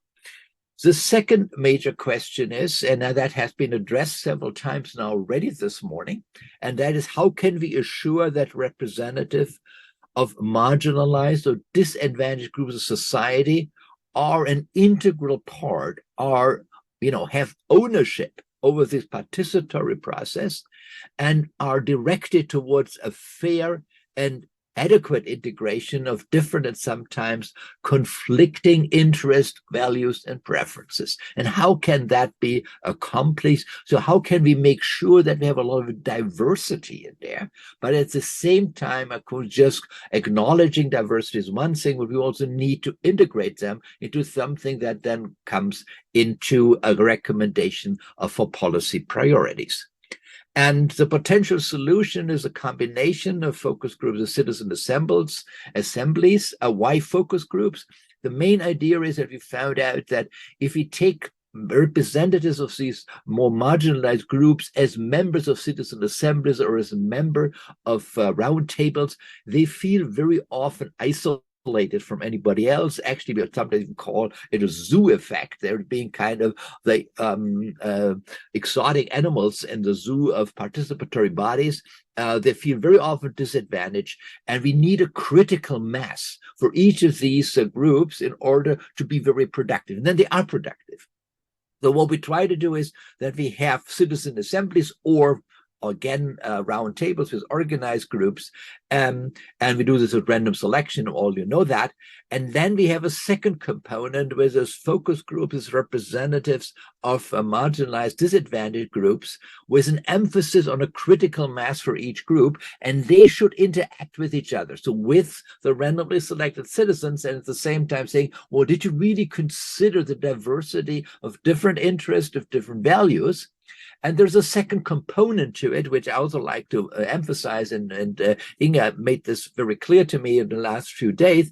That is that we also need a combination of interest, of organized interest, with public values. Or values for the common good. So we need all this interaction between roundtables and organized stakeholders, and all of that needs to be integrated, feeding of focus group results into citizen assemblies, but also having a good, organized, productive interaction between citizen assemblies and round tables. And there need to be a mutual interaction to see and also to test how we can make this kind of diversity become very productive in integrative sessions of participation. How it's going to be operationalized? Well, we do focus group. We have done already focus group with different, selected, marginalized, or disadvantaged groups, and we're trying to feed that into citizen assemblies. We also do interaction between roundtables and citizen assemblies in a sense of, joining interests and values. That's kind of a little bit, very abstract, but in the same sense, it's very clear that stakeholders have a specific interest, and they're legitimate. I mean, it's not that they're illegitimate, but citizens who have been selected randomly basically don't come in as interest groups, but rather than as representatives of the common good, and they need to be reconciled. Then we have a third major research question, which is more difficult to address specifically within the real deal compound, and that is, what is the appropriate vertical governance level? And when we talk about vertical governance, we mean from a community to a region to a province or state to a nation to the EU to the UN, maybe, you know. So we have a big kind of vertical ladder. And what kind of policy issues and policy measures can be addressed by what kind of vertical governance levels, and what kind of participatory bodies are appropriate for each of these levels? So on the community level, on the regional level, on the national level, on the EU level. That's a really crucial question, because all these levels interact with each other. We have the subsidiarity principle and other principles in the EU that make sure that that kind of interaction is governed by some kind of legal prescriptions. Ortwin, yeah. I might just interrupt for 1 second. So I know some people will have to leave because it's 12. This is our hard stop. But I think you're welcome. Anyone is welcome. We have this channel open so anyone is welcome to remain. And we thought we would combine the final Q&A session with the wrap-up, which is going to be led by Esther Kopmanschap. So, but Ortwin, go ahead, please. Just anyone who wants to remain is allowed to remain. We have this channel open for basically until the afternoon session. Thank you. Yeah, well, thank you very much. And sorry that it took a little longer. This is almost almost my last slide, so I'll get it through this a little bit quicker. So the potential solution here is a vertical integration of different participative formats on each of these vertical governance level. So we need to organize participatory formats that fit these various levels very well. And we need to also make sure that we address issues that are actually addressed legally by each of these vertical levels, so that we are not misusing participatory time and body and effort and energy for the wrong level. I think that's really important. And then we need to organize these various inputs then from the various levels to make sure that they are addressing the decision makers at the level to which they need to be addressed.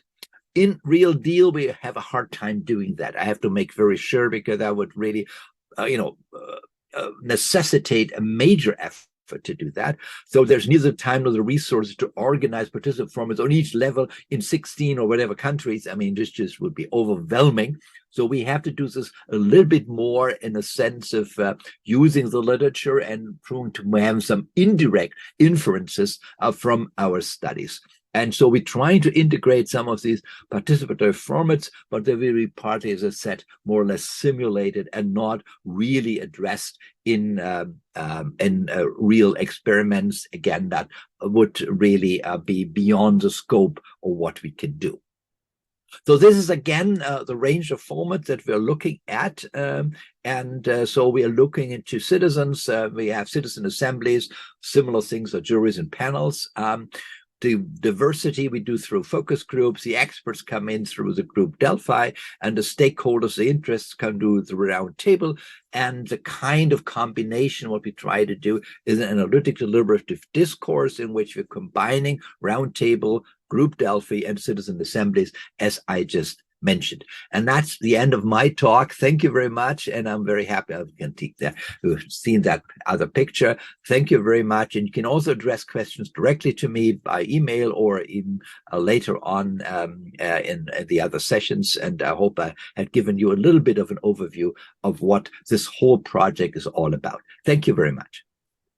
And thank you, Ortwin. Thank you very much. That brings us to the end of the substantive part of our work this morning. Reminder, we have 2 more sessions. We have a very interesting panel discussion this afternoon, and then we have tomorrow our working meeting where we will be working on the scoping of the guidance and toolkit or protocol. But now, for those who I hope can stay with us a little bit longer, we have a session where we can have our last Q&A opportunity for today, or for this morning, let's say. Esther Kopmanschap from Wageningen University and Research is going to be facilitating this discussion and the wrap-up. That's a reminder that any questions that don't get answered this morning, you can bring up again in the afternoon session during the panel discussion. So now I will pass the floor on to Esther. Thank you very much, Stephen. And thanks to all the speakers already, thanks to the panel members, but most of all, thanks to all the attendees here. Really, thanks a lot for your time that you spent with us. Because as you, well, I hope you got, we are really in the middle of this project, very interesting project. We are also right in the middle of all these brain processes, how to bring stakeholder processes together with experts, with science, but also with marginalized groups. How do you bring that all together to make something meaningful? So if you still have questions, do not hesitate to ask them, because we have this project focuses on active citizen and stakeholder participation. We try to do that by testing different formats, as was explained also by the panel members. But we are also now really diving deep in how do you actually evaluate this? How can you also make sure, like Pia made us aware, like how do we make sure that recommendations are actually picked up by policies? How do we make sure that the discussions that we have during the different, whether they are roundtables or whether they are focus group discussions, whether they are Delphi group meetings, how do we make sure that these end up in the relevant policy dialogues? So how are we effective? And what is actually our mandate? We are just a project, of course, we are very aware of that.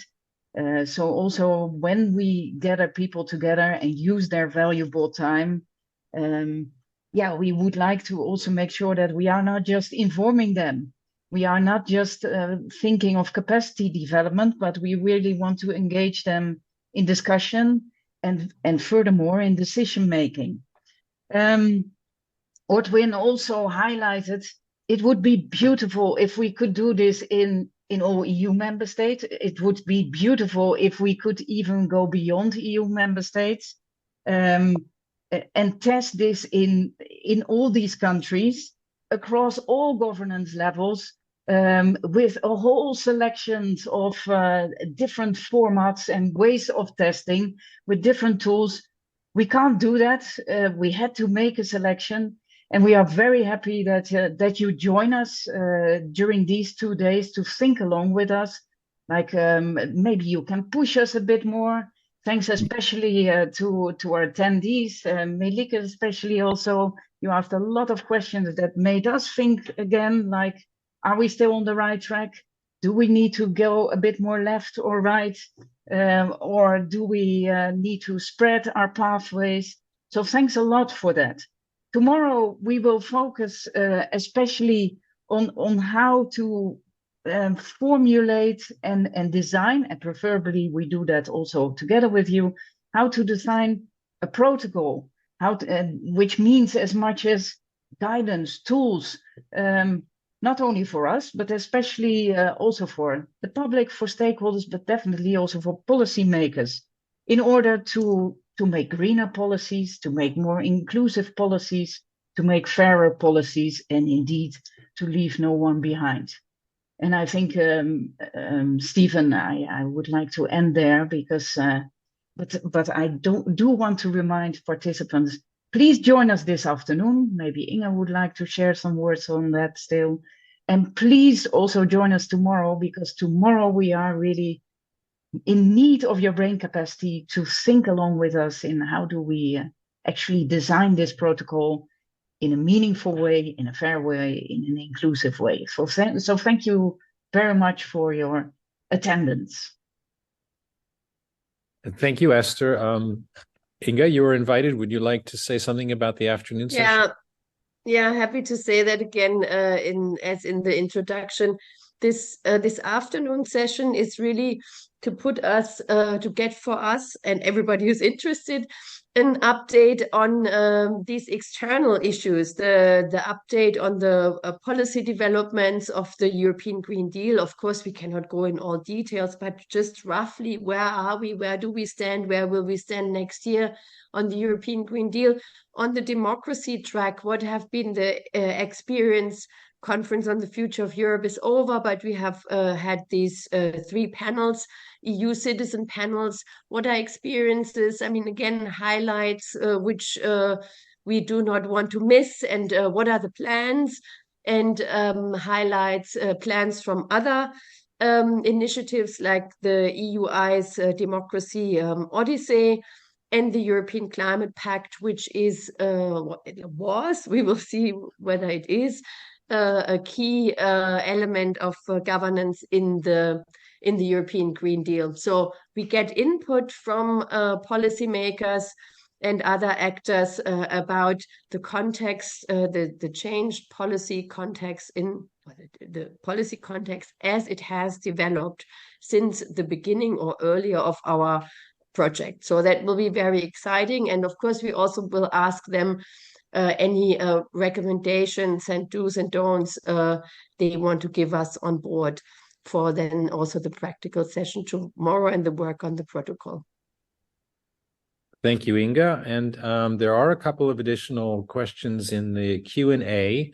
If we can give a quick answer to that, that's great. But I think that some of these may be answered in the afternoon session, or they can be raised again in the afternoon session. But I do want to have a chance for our panelists if they want to come back with a quick answer. In the meantime, I wanted to also thank a couple of people here who've been supporting our what we've been doing here in the CEU Democracy Institute. So Abel Jadon has been giving us the technical assistance. That's been very helpful. Brooke Moore and Judith Sakac have been helping with the conducting of the webinar. And so thanks to them as well. One thing I think I will echo what was already said, which is that some of the questions that we've received here, even if we didn't have an answer that we could give you at the moment, these are things which will inform us going forward. And these are questions that we will need to answer at the summit in June. So this has been extremely helpful, extremely useful for us as well in the development of the protocol. Again, this afternoon, just to quickly recap, we have Clara Dassonville from Solidar, Gaetan Ricard Nihul, I'm going to mess up these names, I'm sure, from the European Commission, Yves Mathieu from Mission Publique, Ulrika Liebert from European University Institute, Angela Pereira from the European Commission, and Laurence Graf from the European Commission as well, DG Klima. That's our afternoon program. I hope you will all join us at 2 o'clock. Use the same link as well. And please be prepared with your questions. It's going to be an interactive panel. It's going to be a very interesting discussion, and I'm looking forward to it, very excited about it myself. So I hope to see you all there. And with this, I will now, unless there's anyone else that wants to take the floor, I will now call this session, the first session, to a close and invite you to come to session 2 at 2 p.m. at the same link. Thank you. Bye-bye.